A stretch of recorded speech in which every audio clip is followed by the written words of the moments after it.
Cerca Teleeuropa sul tuo Play Store o Apple Store e scarica la nostra app.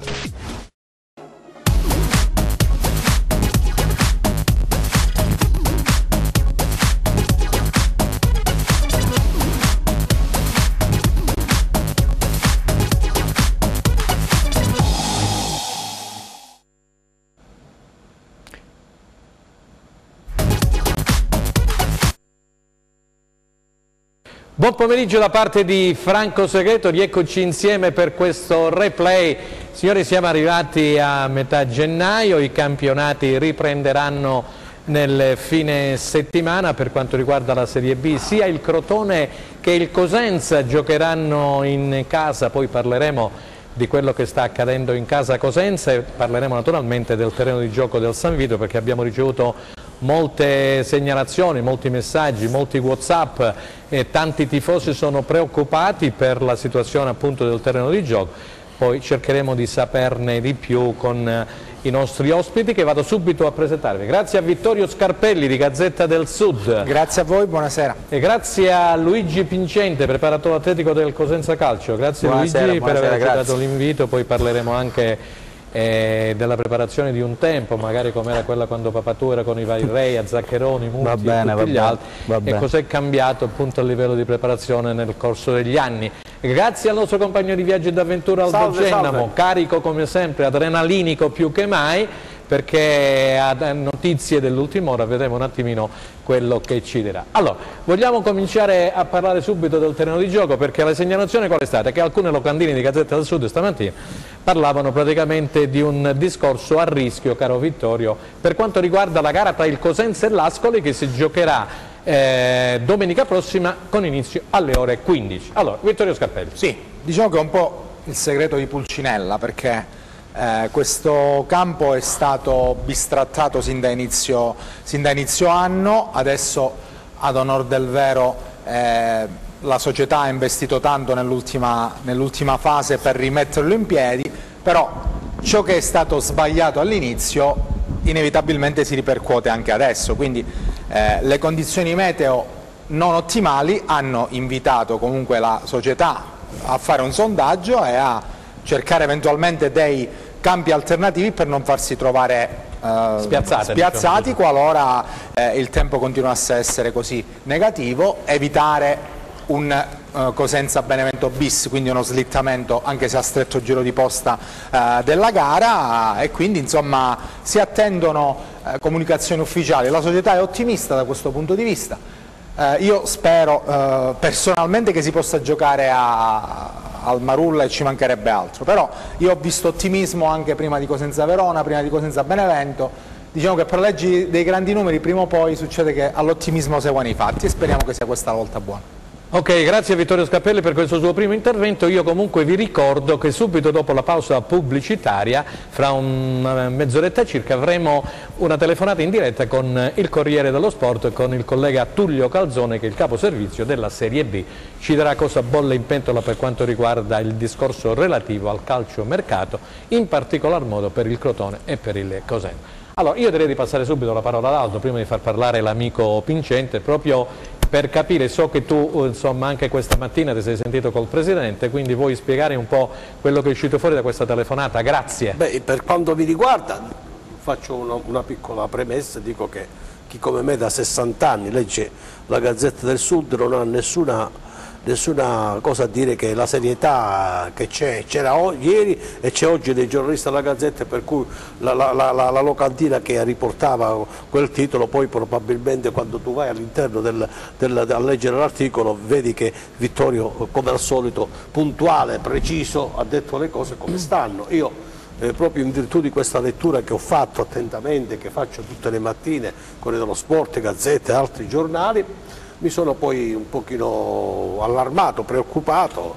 e mi sono permesso di fare alcune telefonate e precisamente proprio con il numero 1 della società alle ore 11:30 di stamattina, e mi sono chiesto se le notizie che così con le piccole riserve che la stampa riportava erano vero o meno, e il numero 1 della società mi ha detto che il Castelli ha garantito che il Cosenza domenica alle ore 15:30 giocherà sul campo del San Vito. Anche il Presidente era ottimista, per cui speriamo che, tranne che poi non succedano i cataclismi, ha fatto bene Vittorio a ricordare quella brutta pagina col Verona, ma queste sono le notizie che ho e non sono notizie da me inventate oppure così tanto per dire qualcosa, ma sono notizie che vengono dal numero uno della società. Poi il tempo ci dirà se si è nel vero o meno.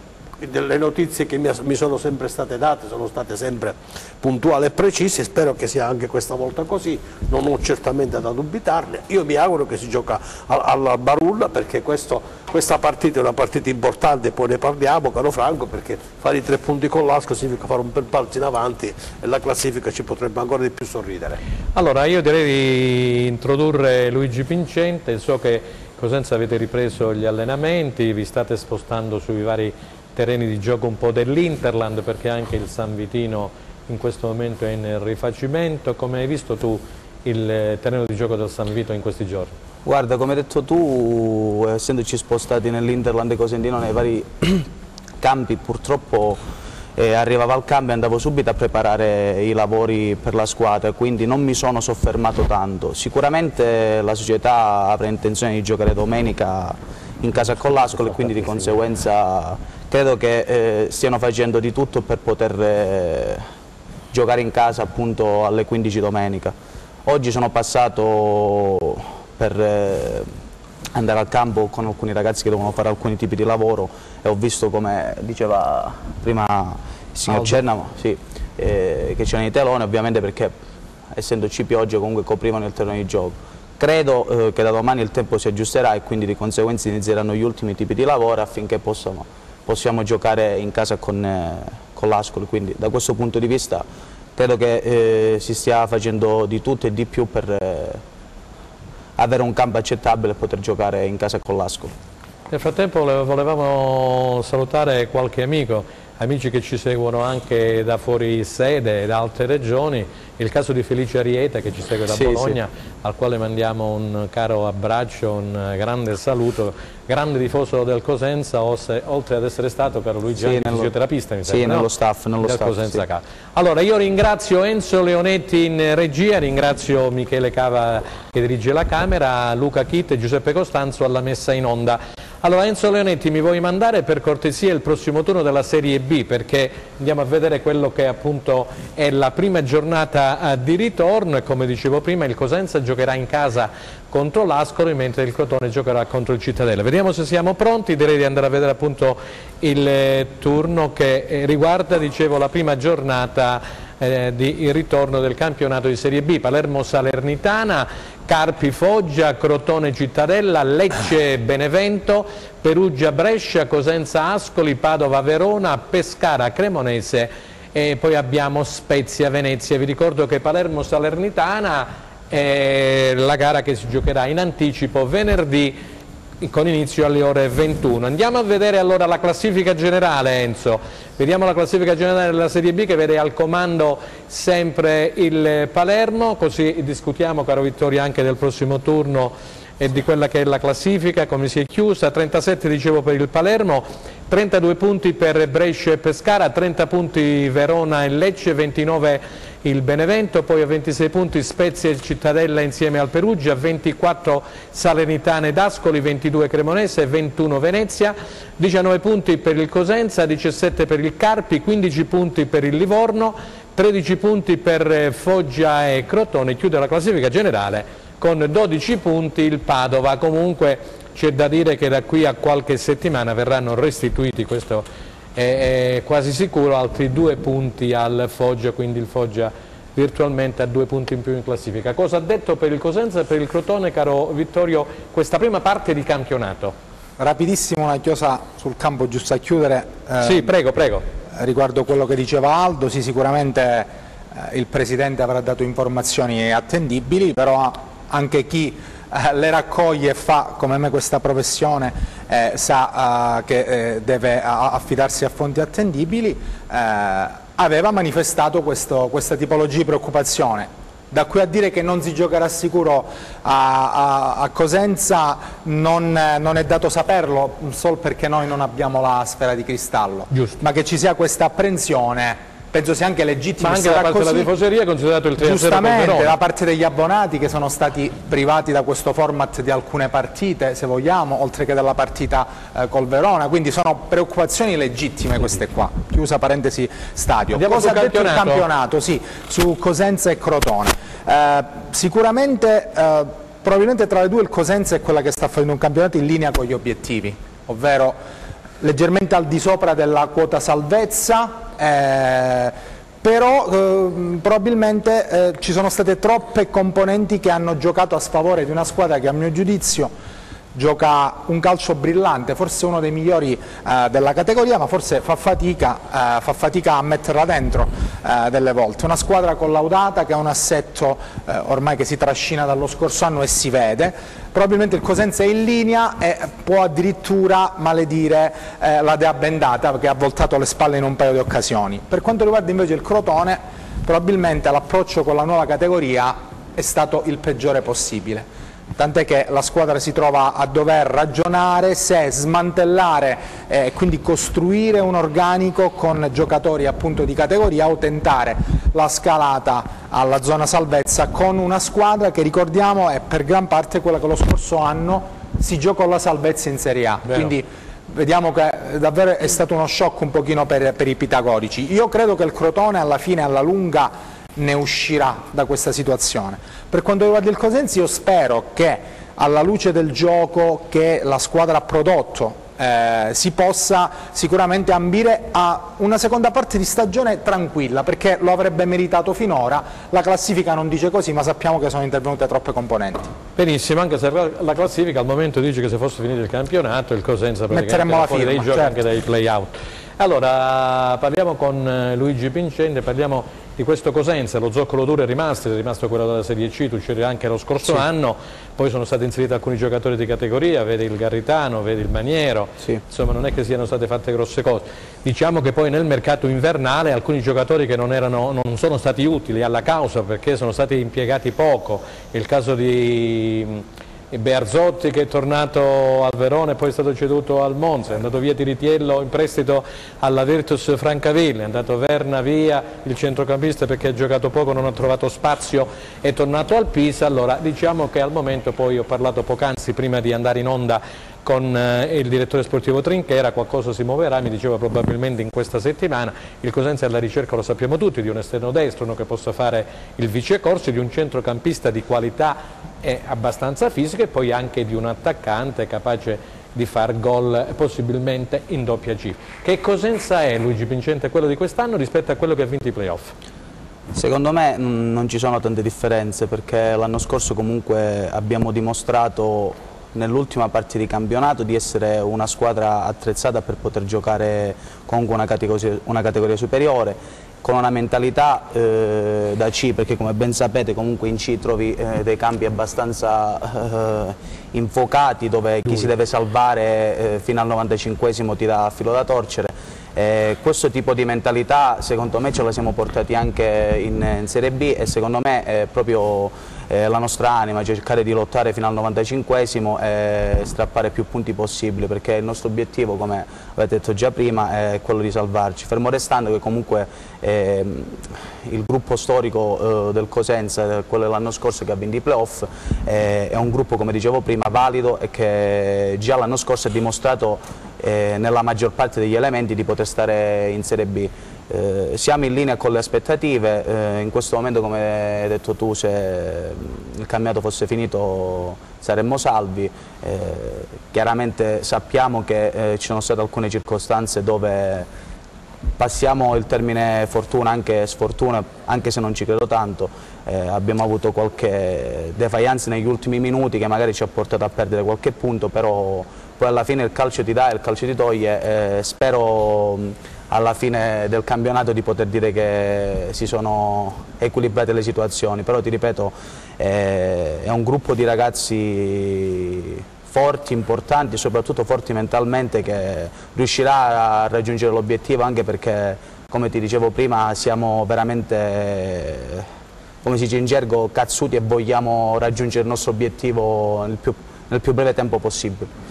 E consentimi naturalmente di mandare un saluto a tuo papà, insomma, un caro amico, lo saluto io. Pino Pincente, lo salutiamo. E mi dici cortesemente com'è cambiata la preparazione atletica nel tempo, negli anni? Guarda, forse nella fine anni 90, inizi 2000, rispetto ad adesso c'era più tempo per poter lavorare. Un tempo negli anni di B, anche di A, il campionato finiva il 15 dicembre, quindi magari riprendendo il 15 gennaio, dopo un mese, erano anche giustificati i preparatori a poter lavorare diversamente adesso rispetto ad invece? adesso. Adesso c'è una serie ravvicinata di eventi, quindi di partite, che non ti permette di poter lavorare sulla condizione generale del calciatore e quindi devi andare di settimana in settimana, devi stare molto attento sulla prevenzione dell'atleta, che in questo momento è fondamentale.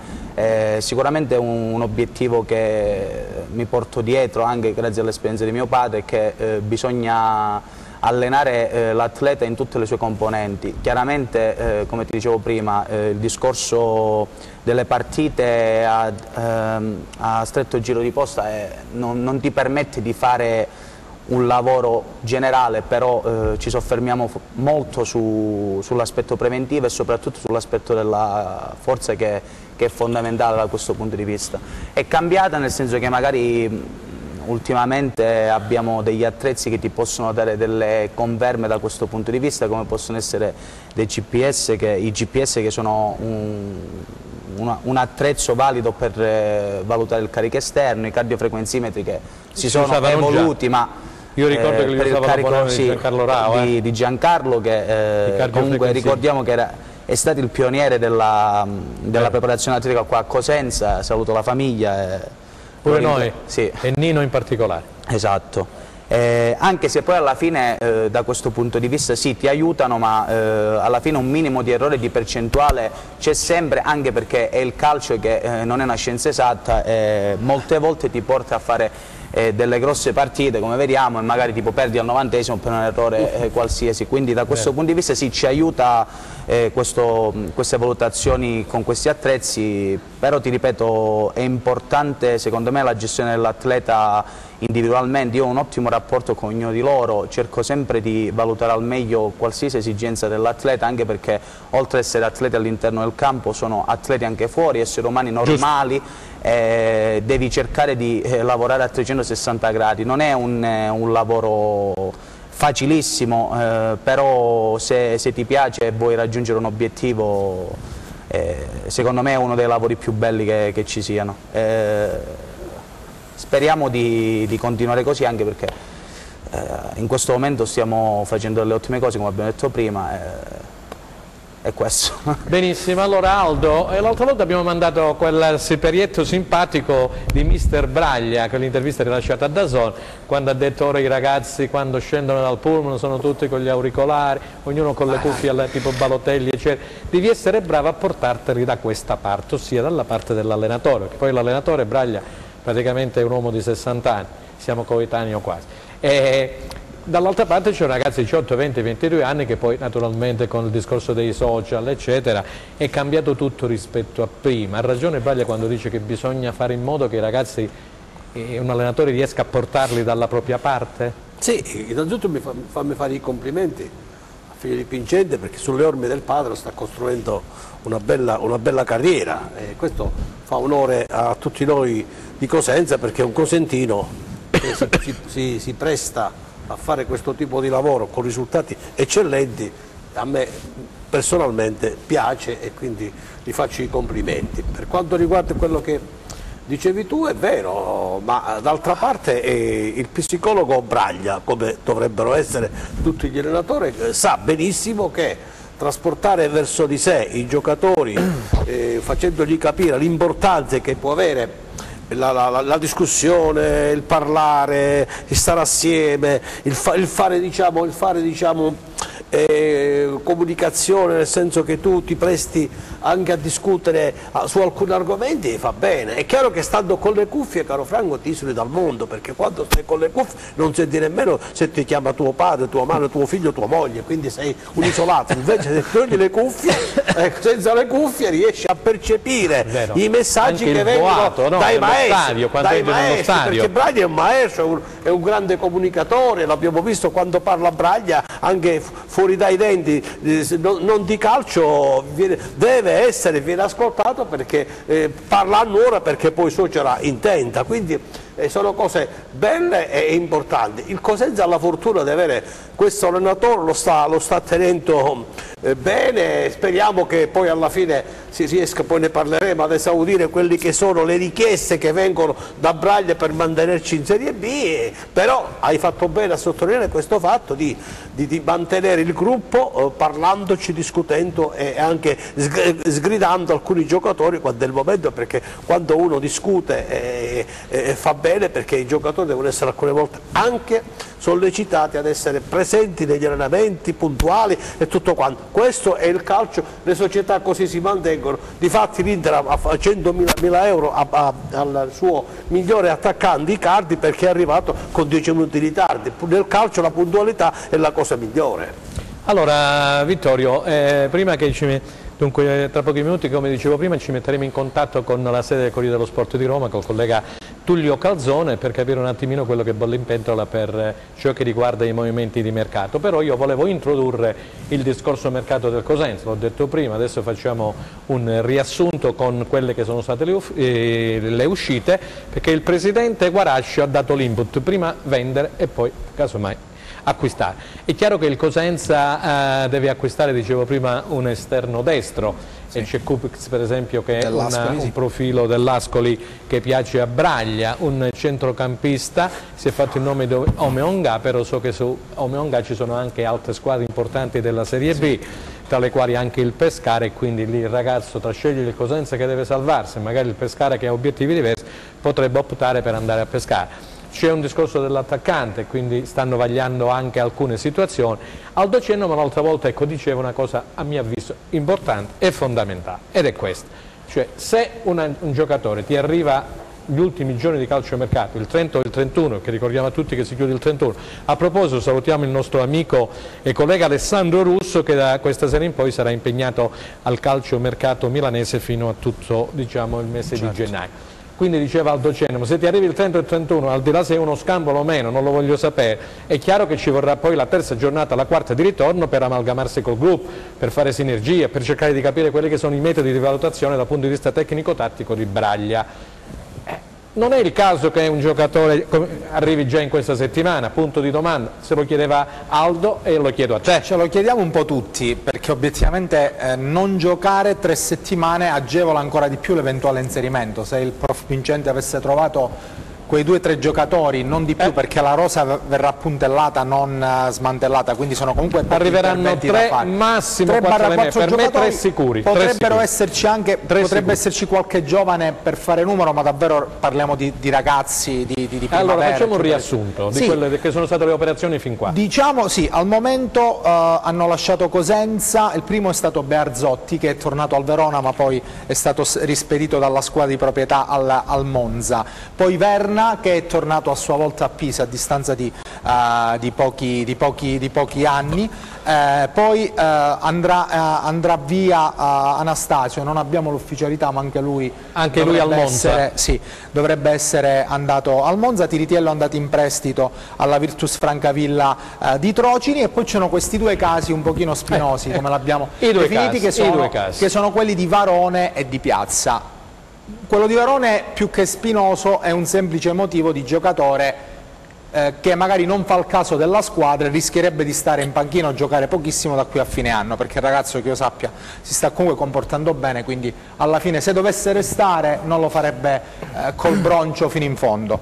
Di Piazza invece è un vero caso, se vogliamo, perché ci sono state poi le dichiarazioni del presidente del Catanzaro. C'è stato poi i social, come tu hai detto prima, acquiscono tutte queste situazioni, no? Perché delle volte, una volta era più facile tenere a freno i bollenti spiriti, adesso si scrive anche un po' di pancia e quindi scripta manent può diventare un problema. Quindi Di Piazza c'è stato questo battibecco, se vogliamo, sui social che non l'ha agevolato. La situazione scusa, posso chiedere perché ho saputo, io sono stato fuori sede e ho saputo che Di Piazza in questi giorni non si è allenato con la prima squadra. No, non si sta allenando con noi. Quindi è giusto quello che è a tutti gli effetti un separato in casa. Lui qual è la situazione? Lui chiede il Catania. Lui vuole il Catania, con cui ha già un accordo anche di massima economico.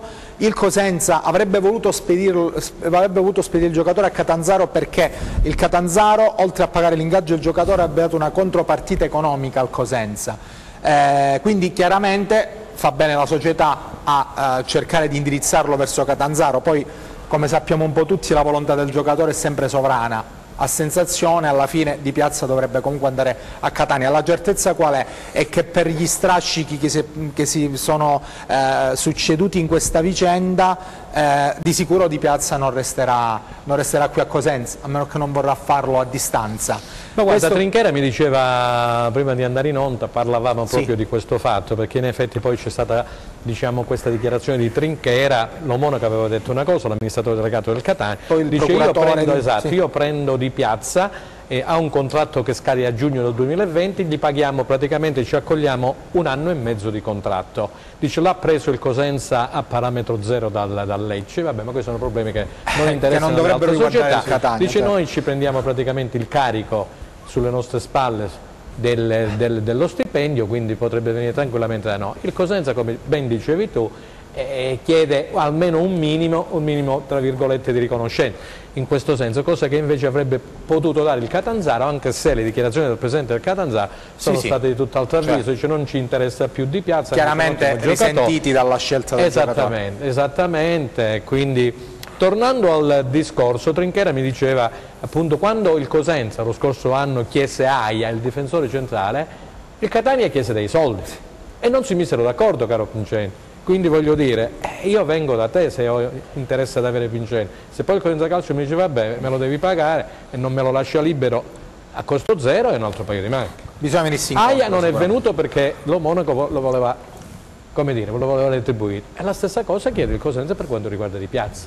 Non so come finirà, io sono d'accordo con te che alla fine poi andrà a Catania, però insomma è una querella che si poteva anche evitare. Voglio essere buono stasera. Ma ti vedo... mi viene voglia di dire che probabilmente questo fatto, quello che leggo, che mi pare esatto, che dice Vittorio, è che probabilmente 7-8 giocatori che vanno via, che non hanno toccato palla a Cosenza, significa che probabilmente qualcosa durante la campagna acquisti passata non è andata per il verso giusto, perché c'è stato un momento che il Cosenza ha giocato con 10 undicesimi, solo legittimo giocava e tutti gli altri erano in panchina, e poi ho visto giocatori che mai in panchina e sono andati sempre sugli spalti, erano davanti a me a fare le riserve. Vabbè, ma questi sono ormai acqua passata, pensiamo a questa campagna acquista al presente, perché è quello che è più importante. Perché, caro Franco, se tu vai ad analizzare, hai fatto bene a far vedere prima il turno che ci sarà, sono partite che lo vogliamo rimandare, lo vogliamo rivedere? C'è per esempio dalla regia, partite che mi mandi il prossimo turno della B, che così lo commentiamo in studio. Che mi sono veramente, c'è Carpi Foggia, ecco qua, Pescara Cremonese, signori, il Carpi ha preso 6 giocatori stamattina di Serie A, e Spezia il Venezia. Foggia ha preso un Bacobu, e poi c'è Cosenza Ascoli. Noi appena iniziamo abbiamo una partita decisiva, perché se noi vinciamo con l'Ascoli abbiamo la possibilità di agganciare, forse sempre sulla carta, la Cremonese e forse anche il Venezia, quindi a questo punto tu ti metti in una posizione di rosicchiare a te altre 2 squadre. Perché? Perché dobbiamo tenere presente che abbiamo il Crotone, il Foggia, il Carpi e probabilmente il Livorno che si stanno rafforzando, per cui tu ti trovi. Vogliamo dire che la Cremonese ha speso 1.200.000 euro per quanto riguarda Soddimo e sta cercando di convincere Ciofani. Se non vai calciomercato serio, perché deve adeguare agli altri. Se gli altri spendono, se sono squadre che stanno lì a 21-22 punti, stanno cambiando l'assetto quasi della squadra perché hanno preoccupazione di poter avere problemi di retrocessione, noi dobbiamo fare ogni cosa, ogni sforzo deve fare il Presidente, e mi pare che da questo punto di vista ci sono le condizioni per andare a prendere 3 o 4 giocatori che Scarpelli più volte sta riportando sulla stampa, ma anche sul Corriere dello Sport tu stesso, che devono fare la differenza, perché se non fai la differenza, caro Franco, rischi veramente, rischi seriamente, e il Cosenza non può rischiare di andare di retrocedere, deve assolutamente mantenere questa categoria, e se tu prendi 3 o 4 giocatori importanti rischi, nel bene per il Cosenza, di andare dall'altra parte a sinistra della classifica, e potresti anche puntare ai playoff alla fine. Noi ci fermiamo perché andiamo in pubblicità, però non prima di aver salutato Elio Principato, che ci tiene tantissimo alla nostra trasmissione, ha mandato un segnale, un in bocca al lupo alla ditta che sta lavorando, la Same, la ditta di Napoli, quella che praticamente ha messo a posto il terreno di gioco del San Paolo. Quindi andiamo subito in pubblicità, grazie.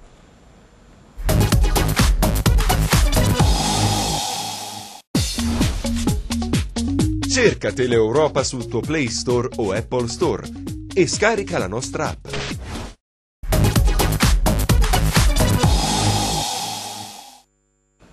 Rieccoci insieme per la seconda parte di Replay per questo lunedì 14 gennaio 2019. Allora, se siamo pronti dalla regia, prego Enzo Leonetti di metterci in contatto con il collega Tullio Calzone della redazione del Corriere dello Sport. Eravamo rimasti ad Aldo, no? Sì, Eravamo rimasti ad Aldo. Tu sei convinto di quello che ha detto in questo momento? Io dico anche che un matrimonio si organizza con le risorse che uno ha.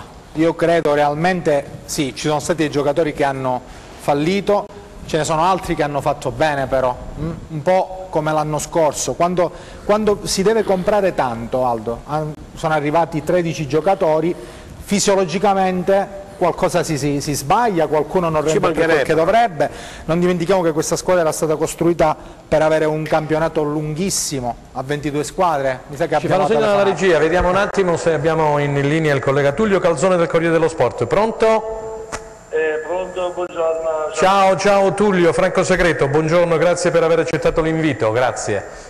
Io sono qui con il collega Vittorio Scarpelli di Gazzetta del Sud, poi abbiamo Luigi Pincente che è il preparatore atletico del Cosenza Calcio e il nostro opinionista Aldo Cennamo. Salve. Si stava parlando del più e meno naturalmente di quelle che sono stati finora, diciamo, i movimenti di mercato, ci vuole riassumere tu e se c'è qualcosa che bolle in pentola per quanto riguarda sia il Cosenza che il Crotone. Cosenza molte voci ma poche cose concrete per il momento, c'è questo interessamento a un che è un giocatore, un centrocampista del Genova che potrebbe essere un profilo interessante perché è giovane, ma credo che il Cosenza abbia bisogno anche di altri interventi, soprattutto se si dovessero concretizzare le numerose operazioni in uscita che riguardano l'attacco, c'è bisogno di qualcosa di più. Finora secondo me Braglia ha fatto i miracoli tenendo in linea una squadra che per la categoria, essendo una matricola, insomma, andava forse pensata diversamente già all'inizio, non lo si è fatto probabilmente aspettando di verificare sul campo la tenuta del vecchio assetto. Adesso bisogna intervenire necessariamente, anche perché non bisogna farsi illudere dal fatto che dall'attuale classifica, che proprio accennavate voi, la riforma del format dei campionati potrebbe essere una trappola pericolosissima, dovendo giocare, avendo a disposizione meno gare da giocare, con un campionato comunque livellatissimo sia alla parte alta della classifica sia soprattutto in quella, diciamo, per la salvezza. Quindi bisogna che il Cosenza faccia qualche operazione in entrata il prima possibile. Senti, prima di dare la parola al collega Scarpelli di Gazzetta del Sud, c'è la situazione del terreno di gioco del San Vito. Io stamattina sono passato di là insieme ad altri colleghi e in effetti ci sono i teloni, c'è una ditta, quella che ha messo a punto il San Paolo di Napoli, che sta lavorando giorno e notte per cercare di portare, come dire, a compimento e a buon fine questo terreno di gioco per la sfida di domenica con l'Ascoli. Potrebbe essere una spada di Damocle?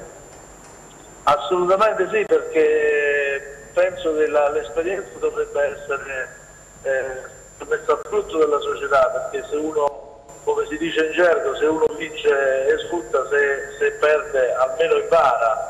La vicenda col Verona, che ancora si è trascinata dal punto di vista, diciamo, della giustizia sportiva, perché i tempi della giustizia sportiva sono in questo paese purtroppo lunghissimi, ma non avrà buon esito nemmeno quel ricorso, a mio avviso, perché il parere dell'arbitro era stato vincolante sin dall'inizio e probabilmente anche lì il Cosenza è stato un po' ingenuo. Bisognava subito approfittare del tentativo fatto del Verona, diciamo così, di trovare una soluzione condivisa e rinviare la partita.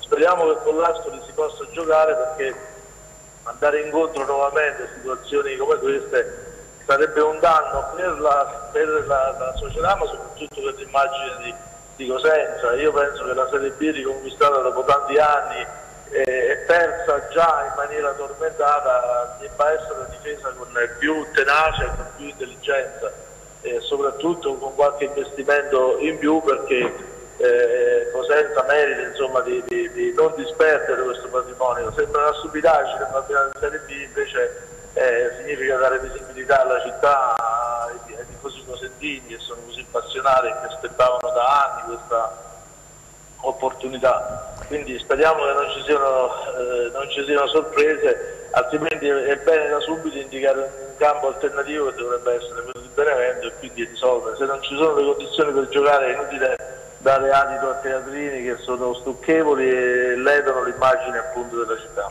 Giustissimo quello che dice Tullio Calzone. Vittorio Scarpelli di Gazzetta del Sud. Sì, concordo pienamente con quello che è stato appena detto. No, la mia è una domanda tecnica, approfittiamo della presenza di un esperto quindi di calciomercato. Se posso permettermi, una domanda riguarda l'attacco. Il Cosenza ha sondato diversi giocatori, alcuni obiettivi sono sfumati, qualcuno anche nelle ultime ore, altri sono sfumati prima. Sta cercando il Cosenza una seconda punta alla Ocherè, che è un giocatore rapido che possa far coppia o con Tutino o con lo stesso Maniero. Cosa bolle in pentola? Quali sono i giocatori che hanno questi tipi di caratteristiche che sono sul mercato in questo momento della Serie B? Ad esempio si è parlato dello stesso Marsura del Venezia, ecco. Quali altri giocatori? Marsura mi sembra che stia prendendo altre strade, però per esempio c'è secondo me un giocatore disponibile che potrebbe fare al caso del Cosenza, anche perché non sarebbe un investimento enormemente dispendioso, che è quello di Giuseppe De Luca, la famosa zanzara, che già con l'Entella ha fatto benissimo, voglio dire, un giocatore che non si devono ammazzare per comprarlo, anche perché l'Entella, lui sta in Romania, potrebbe rientrare e lo prenderebbe, insomma, penso lo darebbe facilmente a una società come Cosenza, poi in mano a Braglia che sa fare sempre, sa prendere il meglio da ogni giocatore, diciamo, riuscirebbe almeno ad essere qualcosa di, diciamo, se non l'acquisto di gennaio perfetto, però almeno il tentativo di mettere qualcosa in più, sperando e confidando che Maniero possa, come dire, tornare quello dei tempi migliori che da qualche anno purtroppo si vede solo a sprazzi. Aldo Genova, perché dopo quello che ha detto Tullio Calzone mi suggeriva il preparatore atletico del Cosenza che combinazione De Luca e Maniera hanno giocato insieme già a Bari, Esattamente, sì, non hanno fatto male. Vai Aldo Genova, vai Aldo per l'amico Tullio. La domanda è questa, visto che le squadre che sono sotto il Cosenza, a partire dal Carpi a scendere, stanno facendo sforzi enormi per cercare di rafforzare, secondo lei è un bene o un male?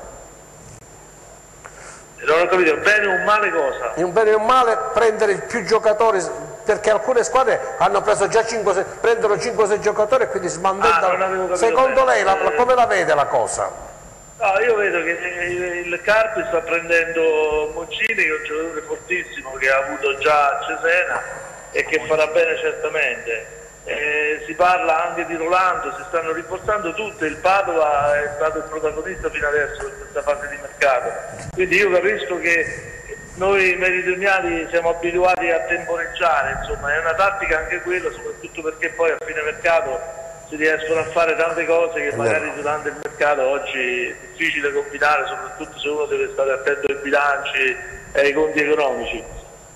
Però qualcosa bisogna già iniziare a impazzire, vedo che anche il Foggia si sta muovendo molto, anche se poi concretamente ancora non ha fatto nulla, però intanto si stanno muovendo, si stanno come dire, intessendo delle trattative che poi si sa come funziona il mercato di B a gennaio, le società che devono dare via dei giocatori li daranno, poi alla fine quasi sempre li danno, quindi negli ultimi giorni magari accompagneranno anche, diciamo, qualche stipendio, non ci saranno grandi dispersioni di soldi, però bisogna assolutamente, diciamo, muoversi nell'ottica che bisogna rinforzarsi, perché se le altre si rinforzano e il Cosenza testa è un po' così diciamo così, poi io capisco che bisogna pure far uscire i giocatori, perché non ci dobbiamo mai dimenticare che esistono delle liste, per cui voglio dire, è chiaro che le liste sono un obbligo, sono un vincolo, non è che tu puoi prendere 40 giocatori e poi che fai, non li puoi portare neanche in panchina,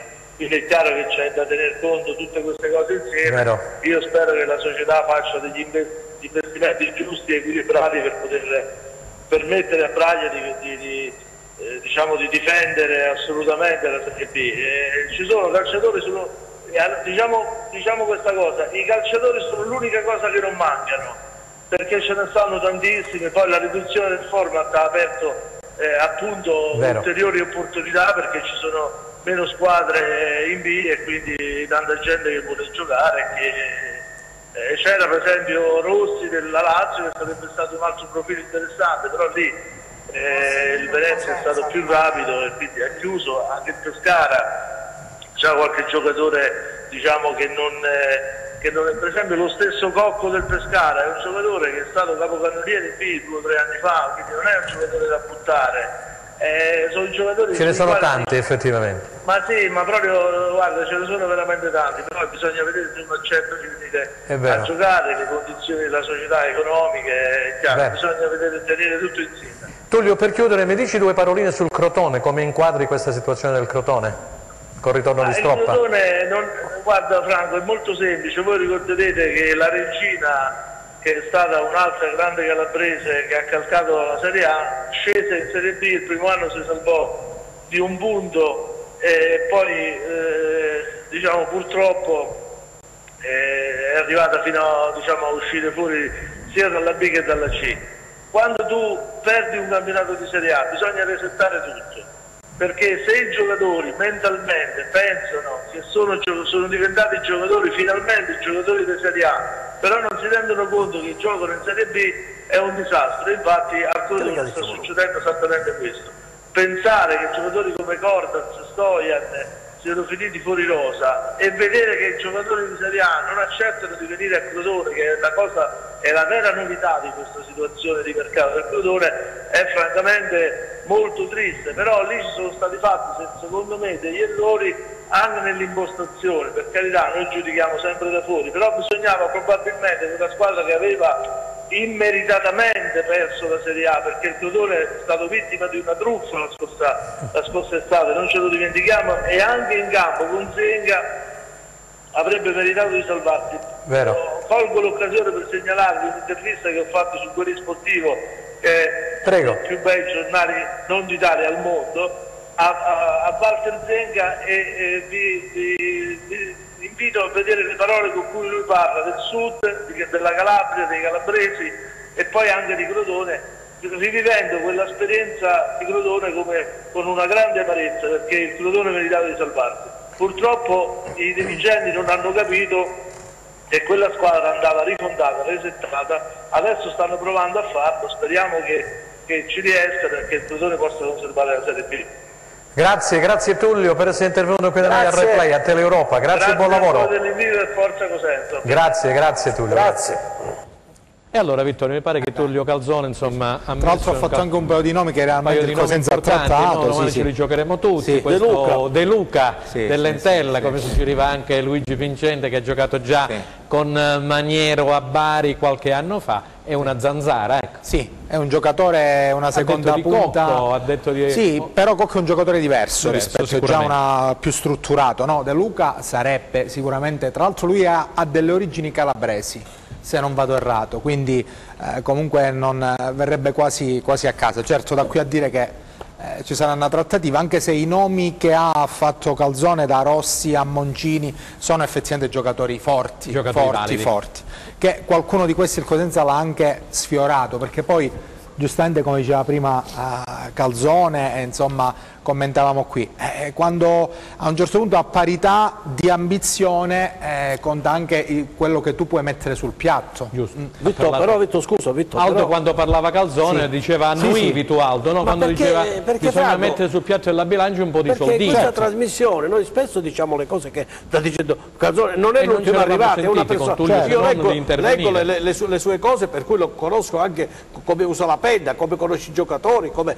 Se noi di fronte a questo mercato che sembrava un mercato quasi appariscente, oggi si stanno muovendo queste squadre che sono anche la Cremonese che a 21 punti si sta muovendo in un modo alla pazzesco, grandissima. Perché? Perché hanno percepito che probabilmente questo campionato si gioca a 42 punti, tu ti devi salvare, perché sa la Cremonese che c'è il Crotone, il Foggia, il Livorno, il Cosenza, il Carpi e il Padova, che sono squadre che non sono le ultime arrivate. Il Cosenza è una neopromossa ma gioca il miglior calcio, quindi ha capito, a 19 punti, quindi c'è tutto un discorso che si sta muovendo e queste squadre si vogliono. Se il Cosenza non percepisce questo, e Trinchiero lo sta percependo assieme al Presidente, perché da quello che si sa si stanno muovendo, ci sono difficoltà, tutto quello, però bisogna mettere adesso sul tavolo qualche quattrino in più, qualche soldino in più per andare a prendere i giocatori importanti, questo De Luca oppure questo giocatore. Purtroppo quello della Lazio mi pare che è andato a Venezia, è andato a Venezia e via dicendo, ma ci vogliono giocatori che ci fanno fare veramente un salto proprio di qualità, giocatori di qualità, giocatori di spesso, giocatori di categoria, soprattutto in attacco e a centrocampo, perché probabilmente la difesa secondo me potrebbe anche restare com'è.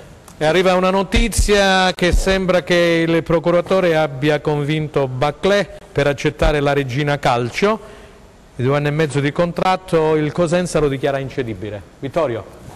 Io su Baclé, al di là dell'incedibilità, è da vedere se... La notizia è di qualche minuto fa. No, è da vedere se il Cosenza lo dichiarerà realmente incedibile, perché comunque il Cosenza deve rinforzare l'attacco. A mio giudizio... Allora, se va via Di Piazza, se va via Baclé... Sicuramente dovrà prenderne 2, sicuramente, perché Perez è stato messo da parte. Io però su Baclé ho una mia idea, perché il giocatore che io sappia è molto legato a questa piazza e lo si vede, non dà fastidio, perché pur partendo sempre dalla panchina mai un mugugno, è sempre uno spirito positivo, lo può dire qua anche il preparatore atletico che lo vive tutti i giorni. In più è un giocatore che quando entra fa il suo, perdonatemi, non mi pare mai di averlo visto. Poi è chiaro che il Cosenza se piglia Baclé deve prendere un giocatore che accetta le stesse sue condizioni e che rende come rende Baclé. Dopodiché bisogna vedere se lui cambierà idea, magari una proposta pluricontrattuale, un contratto pluriennale può fargli cambiare magari un altro contratto per un anno. Al mio giudizio Baclé non vuole andare via da sentire Luigi. Su Baclé, perché che cosa hai percepito qualcosina da parte del giocatore? Assolutamente no. Tranquillo? Sì, assolutamente tranquillissimo. Da questo punto di vista mi rifaccio alle parole di Vittorio. Allan è veramente un valore aggiunto per la nostra squadra, un ragazzo che è stato sempre al posto suo, mai una parola fuori posto, al contrario di... Lui ci tiene molto, sì, al contrario di magari qualcuno che può parlarne male della vita sregolata che fa Allan, è un ragazzo veramente che fa una vita da atleta, è un giocatore che sta sempre al suo posto, si allena sempre al 100%, e poi dopo l'anno scorso è un cosentino adottivo. Quindi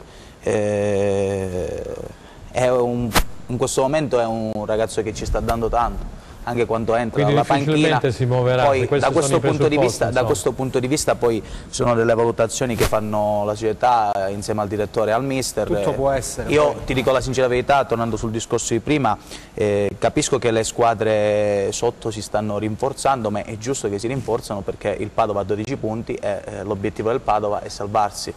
Le altre che sono sotto di te è normale che iniziano a spendere e a fare mercato, perché comunque vuol dire che per quella situazione di classifica dovevano muovere qualcosa, se no, se avessero mantenuto la stessa ossatura comunque non avrebbero avuto tante possibilità di salvarsi. Da questo punto di vista credo che il direttore insieme al presidente e al mister abbiano già dettato le linee guida per chi deve arrivare e per chi deve andare via, e sono sicuro che alla fine arriveranno delle persone valide. e faremo il nostro combinato, come ho detto, perché anche con queste 19 squadre noi alla fine non abbiamo demeritato con nessuno.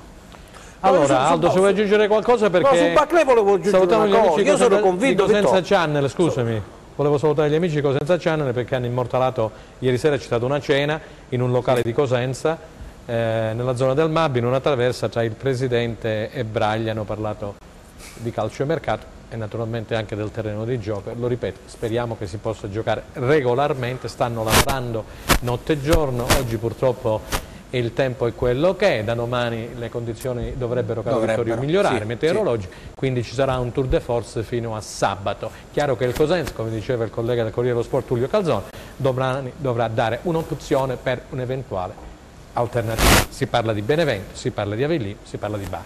Aldo Genio. No, stavo dicendo, per quanto riguarda Baclé, io sono convinto che Baclé resterà a Cosenza. Tranne che lui c'ha 33 anni, te lo dico io, 2 anni e mezzo di contratto, tranne che non abbia tu che hai una famiglia. Il Cosenza l'asso nella manica e prendendo già prima che potesse andare via, ma io ci credo poco, ma sempre se il Cosenza ha già qualcosa in mano rispetto a perché se il Cosenza avesse domani mattina a cedere Baclé, noi siamo soltanto con un attacco, con Maniero e con Garritano e con Tutino, poi in Serie B non si può stare con 3 attaccanti, e per cui se può darsi che loro hanno già in mano, se hanno pensato di darlo alla Regina, come si chiacchiera, io sono invece resterà a Cosenza, so invece che sarà, ma se dovessero malauguratamente all'ultimo momento, ma vuol dire che hanno già qualcosa in mano, già preso qualcosa in mano, sacrificheranno Baclé, ma sapendo che arriveranno almeno altri 2 attaccanti, perché così in Serie B non si può stare senza benissimo. attaccanti. Enzo Leonetti, siccome so che siamo in chiusura o quasi, andiamo a vedere il prossimo turno della Serie C che riprenderà poi nel fine settimana. Ci sarà questo derby a Catanzaro tra il Catanzaro e il Rende. Vediamo se abbiamo il prossimo turno della Serie C con la classifica generale. Grazie Enzo Leonetti. Trapani Vibonese, con la Vibonese avrà una partita molto dura e importante. A Trapani Bisceglie Regina, poi Matera Sicola Leonzio, Virtus Francavilla Cavese, Casertana Rieti, Catanzaro Rende, si giocherà domenica alle 16:30, Monopoli Potenza, Siracusa Catania ed infine Viterbese Juve Stabia. Andiamo a vedere gentilmente la classifica generale, classifica che vede al comando la Juve Stabia dell'amico Caserta, primo posto in classifica, e poi ci sono tutte le calabresi, caro Vittorio, che sono tutte in zona playoff.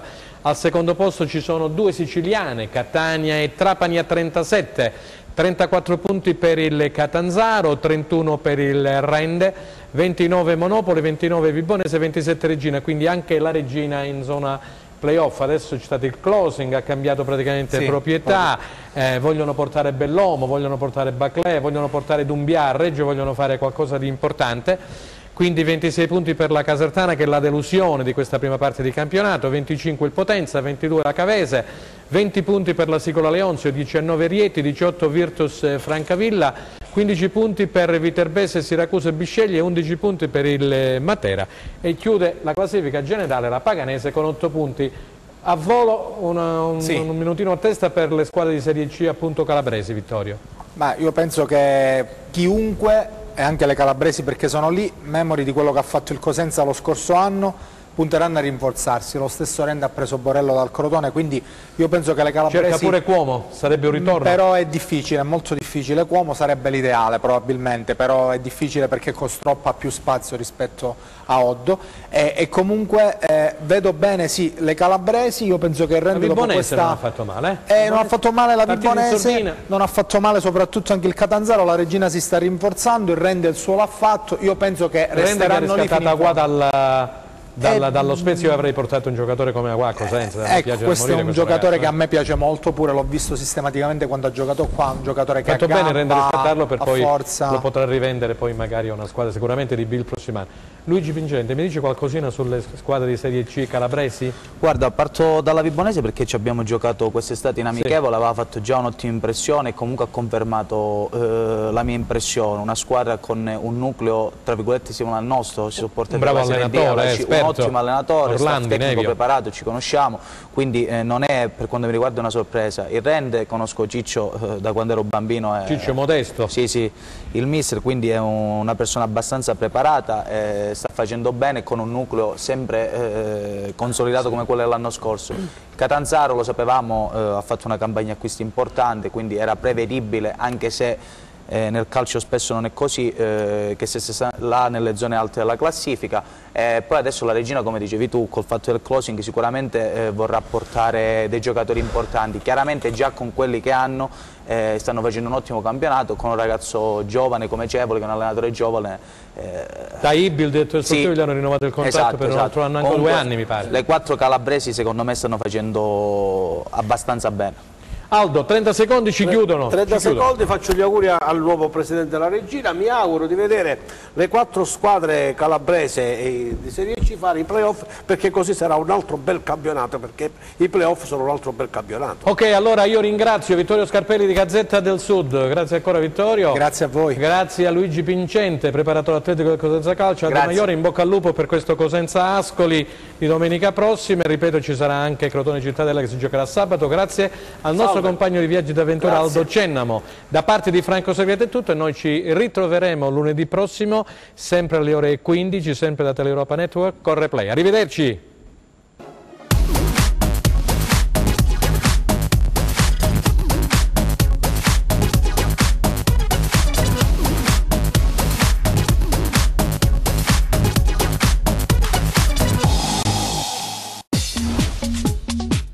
Cerca Teleeuropa sul tuo Play Store o Apple Store e scarica la nostra app.